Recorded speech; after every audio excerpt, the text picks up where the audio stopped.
এতগুলো টাকা?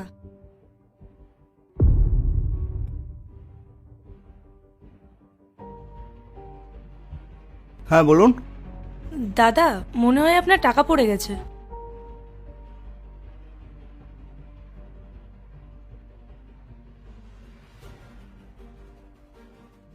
Thank you so much, আমি বুঝতেই পারিনি কখন টাকাটা পড়ে গেছিল।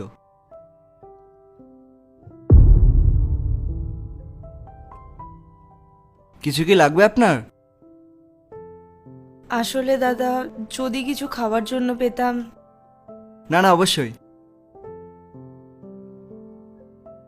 এই নিন, এটা আপনি রাখুন।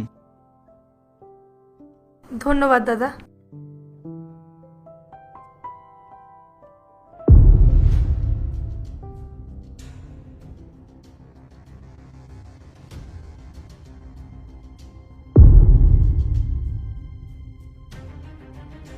শুনুন,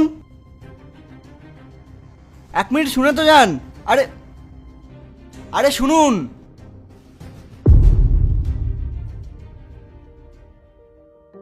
দাদা, দাদা দেখ, আমি খাবার নিয়ে এসেছি। এই তো উঠছি, দাঁড়া।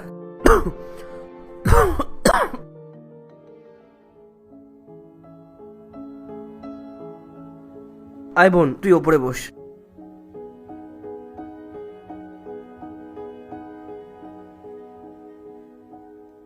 তুই এই খাবারগুলো কোথা থেকে নিয়ে এসেছিস? আমাদের কাছে তো টাকাও নেই। বোন, তুই কোনো খারাপ কাজ করছিস না তো? আরে না না দাদা, তুই এসব কি বলছিস? আমি তোর বোন, আমি কোনোদিনও কোনো খারাপ কাজ করতে পারি না। আসলে কি বলতো, আমি যখন রাস্তা দিয়ে আসছিলাম তখন দেখি একটা দাদার টাকা পড়ে গেছিল। আমি দাদাটাকে ডেকে ওই টাকাটা ফেরত দিয়ে দিয়েছিলাম। তাই জন্য দাদাটা আমাকে এই খাবারগুলো দিয়েছে। চল বোন, ঠিক আছে। দেখ বোন, আমি তো সারাদিন এখানেই পড়ে থাকি, আমার এখন না খেলেও চলবে। কিন্তু তুই তুই সারাদিন বাইরে খাটাখাটনি করিস, তোর খাওয়াটা আগে দরকার। তুই আগে খা। দাদা আমি খেয়ে নেব, কিন্তু তুই 2 দিন ধরে কিচ্ছু খাসনি, আর তোর শরীরও তো ভালো না।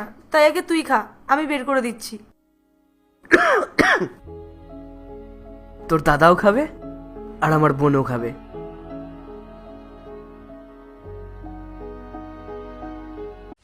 পার্ট 2 দেখতে সাবস্ক্রাইব করো ভেলকু 78M।